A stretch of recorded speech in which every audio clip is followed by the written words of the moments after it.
Waalaikumsalam warahmatullahi wabarakatuh. Halo guys, hai guys, ketemu lagi sama saya Andianisa Irfan di Lesehan Podcast. Let's talk and storytelling with Ejuan.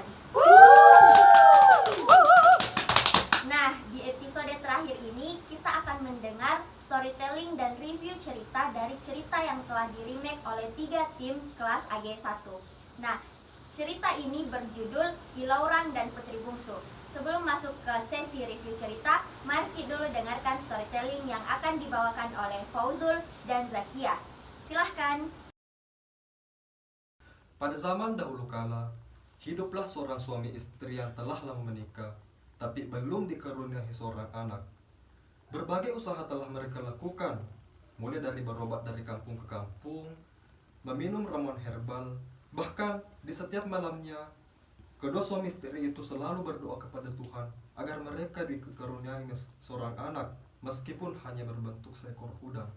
Hingga akhirnya usaha mereka menimbulkan hasil. Sang istri pun hamil, lalu melahirkan bayi yang berbentuk dan berkulit udang dan diberi nama Ilaurang. Berita lahirnya Ilaurang pun tersebar di desanya. Semua orang membicarakan bentuk tubuhnya yang menyerupai seekor udang. Namun, kedua orang tua Ilaurang tidak peduli akan hal itu dan tetap merawatnya dengan sepenuh hati. 6 tahun kemudian, Ilaurang pun tumbuh dan berkembang menjadi anak yang memiliki rasa ingin tahu yang tinggi. Namun, orang tuanya selalu melarang Ilaurang untuk bermain dengan anak-anak lain.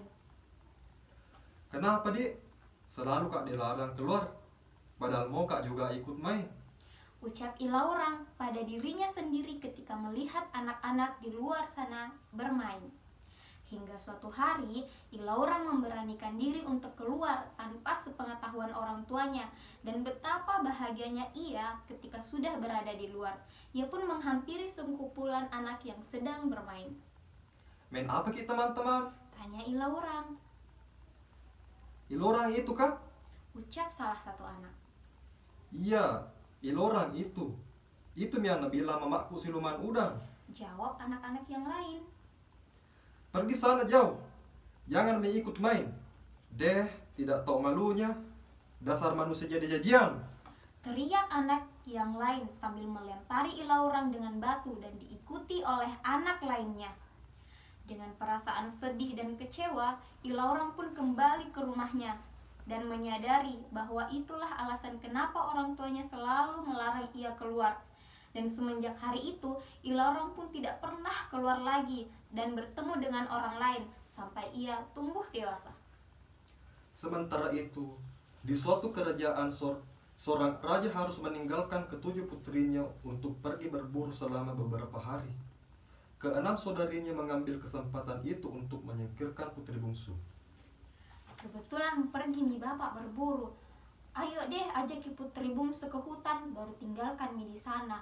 Gara-gara dia toh meninggal ki ibu, baru dia yang disayang sama bapak. Deh, betul itu. Ujar kelima putri lainnya. Keesokan harinya, keenam putri mengajak putri bungsu untuk pergi ke air terjun yang berada di tengah hutan. Ketika si putri bungsu sedang asik bermain air, keenam saudarinya pergi meninggalkannya. Menyadari hal itu, putri bungsu mencari keberadaan saudari-saudarinya hingga ia tersandung dan terjatuh ke dalam air. Kebetulan saat itu, Ilaurang yang mencari kayu bakar melihat kejadian tersebut dan melompat ke dalam air untuk menyelamatkan si putri bungsu. Setelah itu, Ilaurang pun membawa putri bungsu ke tepi. Tak lama kemudian, putri bungsu pun tersadar dan berterima kasih kepada pemuda yang telah menolongnya. Makasih. Siapa nama Kak? Iya, sama-sama. Saya Ilaurang, tapi orang-orang biasa karena panggil manusia udang. Kenapa orang-orang panggil ki manusia udang, padahal penampilan tidak seperti ji udang? Mendengar hal itu, Ilaurang merasa heran dan segera melihat pantulan dirinya di air untuk memastikan maksud dari perkataan sang putri bungsu. Dan benar saja, ternyata dirinya tidak lagi berbentuk seperti udang. Sisik di tangannya sudah hilang dan badannya sudah tidak berbungkuk lagi. Karena hari sudah mulai gelap, Ilaurang pun mengajak putri bungsu pulang ke rumahnya untuk beristirahat. Keesokan harinya, Ilorang berencana untuk mengantar putri bungsu ke istana. Namun, ia sempat mengurungkan niatnya karena merasa tidak percaya diri dan masih trauma atas penolakan orang-orang terhadap dirinya. Hingga akhirnya, ia meyakinkan dirinya untuk mengantar si putri bungsu kembali ke istana karena ia merasa bertanggung jawab atas hal itu. Setibanya di istana dan bertemu dengan raja untuk mengantarkan putri bungsu, barulah Ilorang menyadari bahwa pada saat itu memang dia diadakan sayembara untuk mencari putri bungsu yang sedang hilang. Dan karena melihat ketulusan hati Ilorang, sang raja pun berniat untuk mengangkat Ilorang menjadi anaknya. Oke guys, setelah sesi storytelling tadi, nah seperti biasa mau Kak ajaki ke sesi review cerita, sesi yang gak kalah seru dari sesi storytelling. Nah kali ini kita akan membahas tentang cerita Ilaurang dan Putri Bungsu, dimana cerita ini adalah cerita yang telah di-remake dari cerita Ilaurang si manusia udang yang merupakan cerita aslinya. Nah di sini sudah ada teman-teman dari tim broadcasting, ada Ayu, ada juga Puyu. Nah berbicara tentang cerita yang telah di-remake ini, apakah ada perubahan dari cerita aslinya dengan cerita yang telah di-remake? Mungkin bisa Ayu? Oke. Untuk berbicara tentang perbedaannya atau terdapat perubahan, karena cerita ini telah di-remake, maka pastinya ada perbedaan. Nah, perbedaannya itu terdapat pada alurnya, di mana di cerita yang telah di-remake ini terdapat bagian di mana karakter utamanya ini diceritakan masa kanak-kanaknya, tetapi cerita yang aslinya ini tidak diceritakan masa anak-anaknya. Nah, perbedaan lainnya itu saat Ilaurang ini berubah menjadi manusia. Di cerita yang di remake, Ilaurang ini berubah menjadi manusia saat dia menyelamatkan putri bungsu. Tetapi di cerita aslinya ini, Ilaurang berubah menjadi manusia saat dia mendengar bahwa dia direstui untuk menikah dengan putri bungsunya. Nah, terlepas dari perbedaannya, alurnya ini dari kedua cerita ini menggunakan alur progresif karena berurutan. Nah, sehingga mudah dipahami oleh anak-anak gitu. Oke, berarti itu dari segi alurnya di mana cerita yang telah di-remake itu mengalami perubahan dengan menampilkan sisi masa kecilnya tokoh utama. Betul. Oke, nah ini kan tadi tentang alur. Nah, kalau misalnya dari unsur intrinsik lain dalam ceritanya, apakah ada yang dirubah lagi? Mungkin Puyu? Oke, untuk perbedaan lainnya itu terdapat pada settingnya, di mana untuk kedua cerita ini menggunakan setting backdrop atau tidak mutlak ada atau tidak mempengaruhi cerita. Di mana yang kita ketahui itu cerita ini terjadi di Sulawesi Selatan, tetapi dalam ceritanya tidak menetapkan teks kalau ceritanya itu berada di Sulawesi Selatan, tetapi yang membuktikan bahwa ini cerita terdapat di Sulawesi Selatan yaitu terdapat pada dialek bahasanya. Nah, itu yang membuktikan bahwa ini terjadi di Sulawesi Selatan. Dan untuk setting yang berada di ceritanya yaitu dari cerita asli, konflik atau tempatnya yang terjadi itu di laut, sedangkan untuk cerita yang terjadi di cerita yang sudah di remake, konflik tempatnya itu berada di tengah hutan dekat air terjun. Oke, berarti setting tempat kejadian dalam ceritanya di, Iya. tetapi dari kedua cerita itu tetap berada dalam satu daerah yang sama ya, antara Ilaurang dan Putri Betul. Bungsu. Oke, itu tadi tentang alur dan karakter Iya. dalam Setting. alur dan setting dalam cerita. Kalau kita berbicara tentang karakter nih, apakah ada pengurangan atau penambahan dari cerita sebelumnya, atau mungkin karakternya itu saja tapi ada perubahan sifat ataupun yang lainnya? Mungkin bisa dari Untuk penambahan ya. iya. Kalau penambahan itu dari cerita yang sudah di remake itu diceritakan ada anak-anak lah, anak-anak bermain, sedangkan untuk cerita aslinya anak-anak ini tidak terdapat dalam cerita. Oh, berarti seperti yang dikatakan Ayu tadi, karena cerita yang telah di remake ini ada masa kecilnya Iya. Ilaurang, makanya ada penambahan karakter. Oke. Kalau dari karakter utamanya, apakah ada perubahan dari segi sifat ataupun yang lain, atau tetap sama dari cerita sebelumnya?